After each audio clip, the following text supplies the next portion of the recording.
বলতেছে হুজুর এক এক কেসের নথিতে প্রায় 1100-1200 আসামি দিয়েছে, দেওয়ার পরে এখন ওই যোগাযোগ করে, টাকা নেয়, নাম কাটে। কায়দাটা কত সুন্দর। তা আমাদের এক দায়িত্বশীল ওরাও কেসের ভিতরে দিছে। এখন ওর কাছে 40,000 টাকা চাইছে, ওর টাকা নাই, টাকা নাই। এখন না টাকায় ও টাকা দেবে কোথা থেকে? শেষ পর্যন্ত ওকে জেলের ভিতরে ঢুকাইয়া প্রায় 3 থেকে 3.5 মাস জেল খাইটা তারপর বের হয়ে আসে। তাই 11 থেকে 1200 লোকের নাম কেসের ভিতরে নথিভুক্ত কইয়া টাকা নেয়, নাম কাটে। এখন বলে 175 কতজন আইসে পড়ছে, বাকি এইভাবে কাটছে।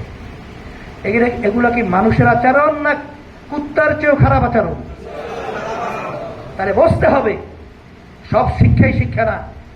আমার আব্বাজার রহমতুল্লাহি আলাইহি বলতেন যে শিক্ষা জাতির মেরুদণ্ড, কিন্তু সব শিক্ষাই জাতির মেরুদণ্ড হতে পারে না।